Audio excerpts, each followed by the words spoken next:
Check out this headline from Decrypt. SEC Chair Paul Atkins blasts Gensler's leadership for stifling crypto innovation. This might just be one of the most satisfying moments of vindication for XRP holders yet, and that says a lot.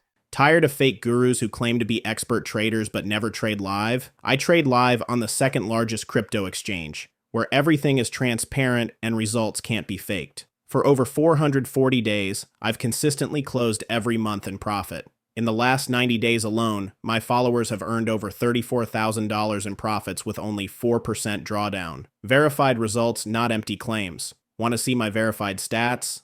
Click the first link in my profile and start copying my trades for free today. Especially in a landscape where the SEC has already backed down, dropping its appeal against Ripple and tentatively agreeing to slash Ripple's penalty by $75 million, 0 cents, pending commissioner approval, of course. Now we've got the new SEC chair confirming what we've all been shouting from the rooftops.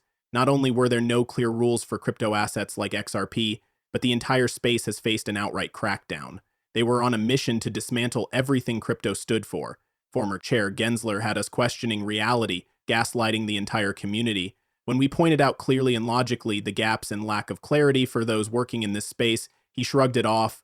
We laid it out. Here's the void. Here's the issue. But his response? He painted us as delusional, ignoring the obvious. And let's be real, he knew exactly what he was doing. Gensler didn't believe half the things he said. There's no way. It's absurd to think he actually thought his claims held water.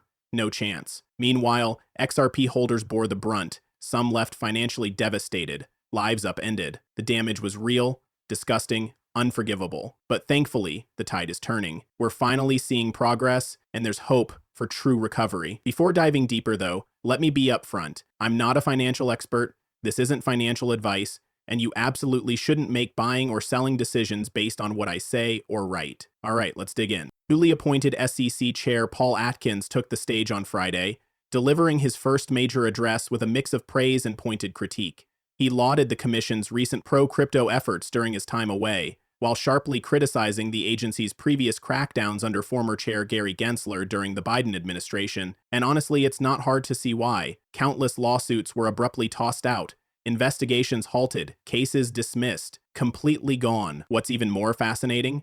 Many of these dismissed lawsuits were closed with prejudice, meaning the SEC can't revisit them. It's a definitive statement. The war on crypto is over. Trump wasn't bluffing about that. Atkins didn't hold back either. Speaking from the SEC's Washington headquarters, he declared, "Market participants engaging with this technology deserve clear regulatory rules of the road." Reflecting on the crypto industry's recent struggles, he added, "Innovation has unfortunately been stifled for the last several years due to market and regulatory uncertainty that, unfortunately, the SEC has fostered." Well, folks, meet the new guy at the helm of the SEC, Paul Atkins. And guess what? He's basically admitting, yeah, this organization, we were kind of messing up. Finally, from the very top, some accountability, an open acknowledgement that they were doing things wrong. Turns out, all it took was fresh leadership. I think it's much more significant that Wall Street hyped it up to be in golf court. All it took was an administration that doesn't have a knee-jerk hatred for crypto just because. And now, sanity is finally making its way back into the picture. Honestly, it's such a breath of fresh air. I know I'm preaching to the choir here. This is an XRP-centric space after all. But think about it. Regardless of how much XRP makes up your crypto portfolio, the whole industry was under fire. That's the real deal. And it's why this shift feels like a turning point. XRP is hands down my favorite crypto. It's my biggest holding by far. But honestly, it's not just about XRP. I've always felt like my entire crypto portfolio represents an incredible once-in-a-lifetime opportunity for real life-changing wealth. Bro, I'm 41 now, and back in my 20s, I remember thinking how unlucky I was to have missed the dot-com boom. I was too young to jump into the frenzy and ride that wave of opportunity. I used to tell myself, if only I'd been older, I would have gone all in, made my moves, and cashed out at the right time. At the time, I thought I'd missed my chance, a flash in the pan, here one moment, and gone the next. Little did I know, I'd get a second shot at something even bigger. And this time, it's not just a boom. When I first got into crypto, I saw it as something powerful, a chance for everyday people like me to change their financial future. But watching the SEC's actions under the Biden administration, it felt like they were trying to crush that opportunity. For people like us, just regular folks working hard and chasing a better shot at life, crypto represented hope. It wasn't about guarantees, but about having a chance. If we mess up, fine, it's on us. But at least let us try. Instead, the government came swinging, turning everything upside down. After years of grinding, saving, and investing serious money into this space, they came in with a sledgehammer, wrecking everything without a second thought. No care, no consideration. Well, you know what? Screw that. Screw them. That's all I've got to say. Anyway, peace carries on. The remarks came just before the SEC's third dedicated crypto roundtable, which focused on crypto custody, the critical business of safely securing and storing digital assets for clients. In his brief address, Atkins took a moment to commend fellow Republican Commissioner Hester Peirce for her leadership of the agency's new crypto task force, a role she's held since January. My deepest thanks to Commissioner Peirce for her steadfast and passionate advocacy for sensible crypto policies in the U.S., he said.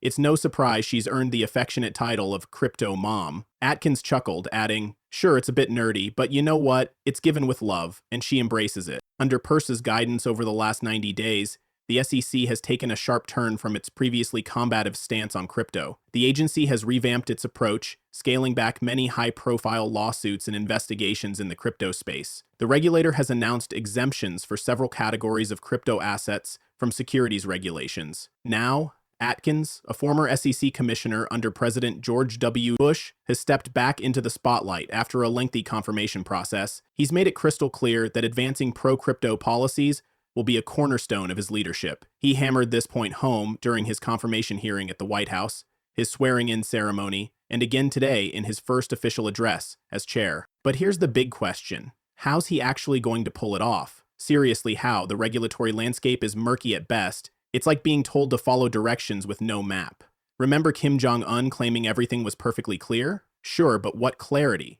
It's like being asked to pull over when you're already parked. It just doesn't add up. And let's not forget Gary Gensler, the Mr. Burns doppelganger himself, who insisted it's all impossible. Historians will look back and shake their heads, saying, of course, Kim Jong-un was playing his own game. Here's a quote that really stands out. Paul Atkins said, "I look forward to engaging with market participants and working with colleagues, President Trump's administration and Congress, to establish a rational, fit-for-purpose framework for crypto assets. I expect huge benefits from this market innovation in terms of efficiency, cost reduction, transparency, and risk mitigation." End quote. You know what? You just love to hear it.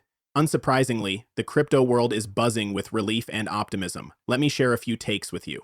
This section right here, let's call it Voices of Crypto. Here's one from a separate article. Chris Perkins, president of Coin Fund, shared his excitement in a chat with host Savannah Fortes, predicting less regulatory uncertainty under the new SEC chair. He said it best, "It's a hopeful moment for crypto. We were stuck under this regulatory storm during the Biden administration, a real reign of terror. Investors are fine with market risk, but throw in reputational and that's the whole different story. And they knew it. But here's the thing. What do you mean, taking risk? The rules were supposed to be clear, right? Just follow them. Simple. Yeah, no, that's not how it worked. The rules were anything but clear, and they knew it. Now, though, a huge collective sigh of relief is echoing across the crypto world. You love to see it. Developers, investors, companies, everyone was on edge under the last administration.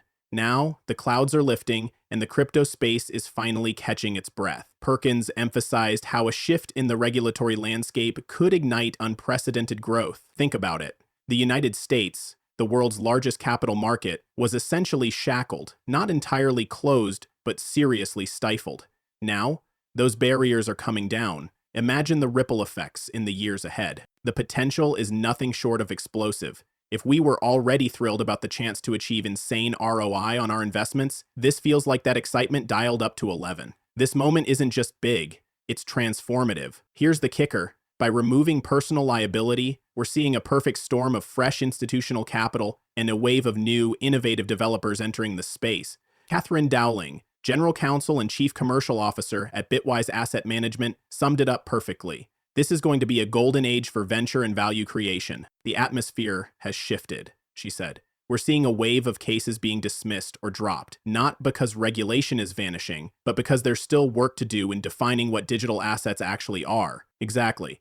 Now we can deal with reality.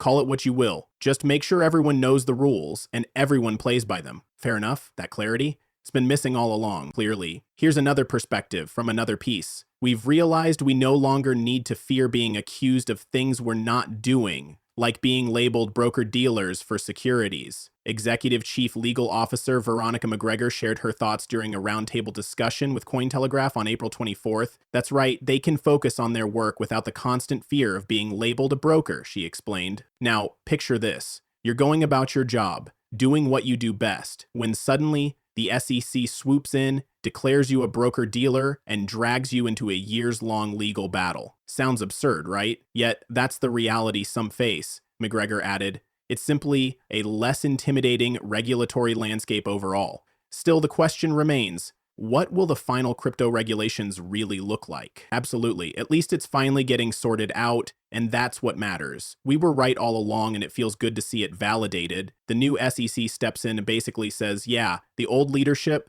total nonsense. We've got this now. And honestly, I'll take it. That's all we ever wanted, just to have someone say, you were right, we're on it now. That's it. Mission accomplished. Quick reminder though, I'm not a financial advisor. Don't make financial decisions based on anything I say or write. Seriously, that's a terrible idea. Don't do it.